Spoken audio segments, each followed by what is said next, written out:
Hey yo, it's Base in the building. Welcome to Base Analysis. It's been quite some time, man. Man's been busy, man. A lot of things have been happening, but we have to drop one or two content. So, man, things have been happening. Like a lot of matches have gone on. Some shocking draws, to be specific. Some amazing wins. Some players have been, Mbappe sweet performance, two goals. Erling Haaland, lovely performance, two goals. Lionel Messi, lovely performance, three goals. Harry Kane, amazing performance, two goals. Like they have been blowing up trees, man. Everybody has been on fire because I was very impressive with France against Senegal. To be honest, the scoreline did not depict how the match went because the match was actually closer than the scoreline said, but it was actually impressive that France were able to turn the tables around and get that third goal. Just actually, I was very impressed. Norway, that was just a battery. Like no way about it. It was just they just went for the kill straight. Argentina, although most of their players are past it, most of their players are past it. It was a messy show. A lot of their players actually performed well.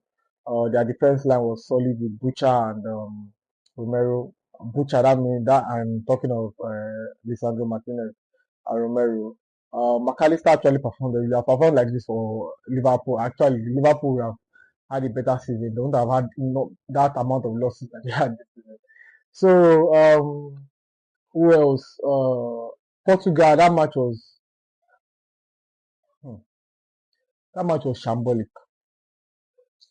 To be very frank, it was shambolic. It was sad. I don't know, my own honest opinion. First of all, I'm not a fan of the Messi Ronaldo debate. If you tell me that okay, what playing style will I prefer, or whose playing style between Messi and Ronaldo will I prefer? Will I say okay, well, I prefer this person over this person? So I'll say I prefer Messi because I like the tiki taka nature and everything about his playing style. But it doesn't rule out what Ronaldo has done for the football in general. For football in general, I don't Ronaldo is up there, and I put two of them on the same pedestal. I don't feel anyone is better than the other because two of them are not the same type of players. They are two different players, and they give two different things. They also appreciate each other. Though Ronaldo is very, very competitive, I know that, but they also I don't need the competition, but the competition is part of the fun of the game. Actually, it's introduced more banter and all, and banter is one of the reasons why we watch football because if there is no banter, why would you watch ball? So Wanda is already gonna watch football, so it's actually quite fun. But to me, my honest opinion, I don't know. I think Ronaldo should be more of an impact player now than the starter for Portugal because they look like they don't know what they are doing. I maybe I'll blame Martinez because he's beginning to show consistency in having a good squad and maybe not being able to bring out something out of the good squad. I think with Belgium, same thing. He had basically a golden generation. He had one of the best squads in. I think they were number two in world rankings, and Martinez couldn't do anything with them. Now he has Portugal. I don't think he's going to do anything with them because everybody looked average, below average, and I'm like, these players are not. They are performing for their club, so how are they below average? So it's quite appalling. Congo, kudos to Congo. They tried. I hate what yesterday was not a good one. Ghana, they were able to get a win, and it was hurtful. But we move on. It's football now. That's why we are playing the game now. So we can enter ourselves. But my neighbors were able to get a win. I mean, I'm never in the World Cup. Let's not transfer the anger. Let's keep it calm. Let's keep it calm. Let's keep it calm. But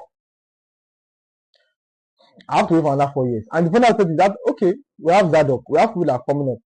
Maybe the likes of the people that are there, Oshime them, all of them. If they don't have sense in the next 4 years, I don't know when they will because this thing is burning. Ghana is really, but we'll skip that. We'll skip that. We'll skip that. I believe in our players. They're actually good enough, so I don't know why we'll not be able to. We're able to qualify for this World Cup. Because honestly, that qualify for the World Cup, it would have been very sweet.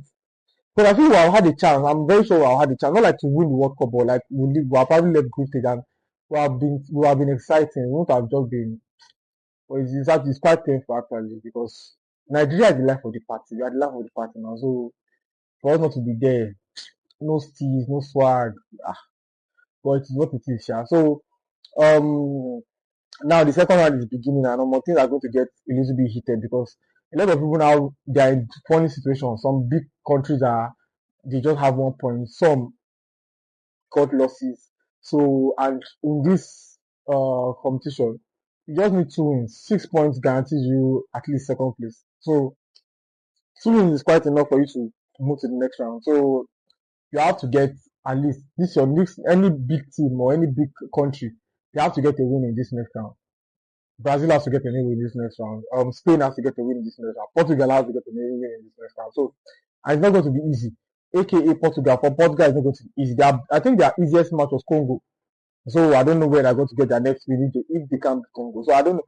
I don't just trust Martinez to be honest. I don't trust Martinez. I just want to observe. It's just quite painful because I love Bruno.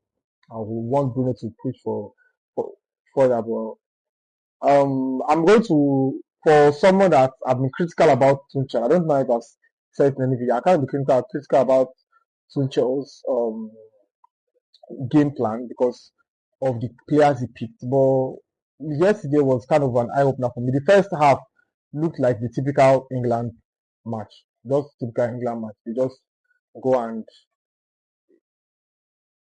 get set piece goals. They don't do anything out of open play and all.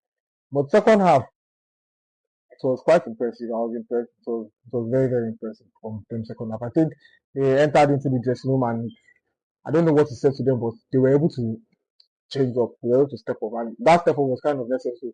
They needed to like advance. If not, the game that everybody would have, the news this morning to yesterday evening would have been, um, is this Southgate 2.0 different statement. So, sorry.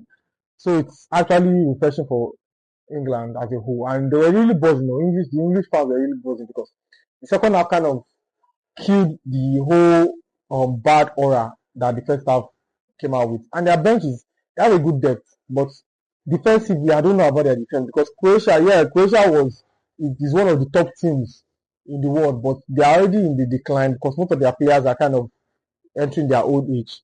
But let's see how they do against England do against some other team. I think they should Ghana should be easy for them. I don't think Ghana will be. It's not like I'm bantering, but Ghana should be easy. I don't think it will be that tough for them.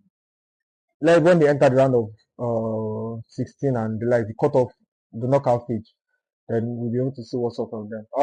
Concerning transfers, Inter Milan are signing one guy, person from I've forgotten, but it's from an Italian team for a right back for 15 million euros. They are working on it. MUNOZ, Newcastle. Newcastle. I don't know how many players have been. I think over 3 or 4 players now have been hijacked from Newcastle. Like they are almost done finalizing a deal with a player and they hijacked the deal.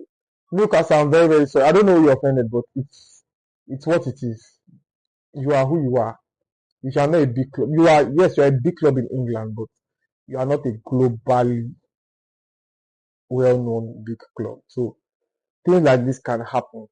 And I understand this is a new reform and all, but you have to take it in your stride. I saw on X a few Newcastle fans were going mad after celebrating taking pints with the England win. They just got on their phones and they saw here we go for Monos Liverpool and everybody's running mad like what the heck happened. Newcastle, I honestly you have to actually start feeling for them because at this point it's becoming embarrassing. It's very, very embarrassing. It's like nobody tends to get loyalty from them.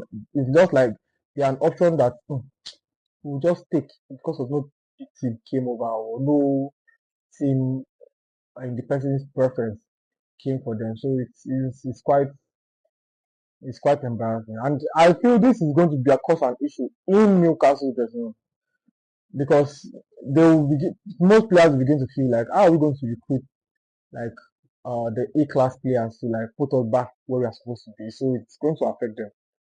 But hopefully they should be able to manage it. Yeah. As they are a big club. They claim to be the only United in the States. So let's see how far their United can get them.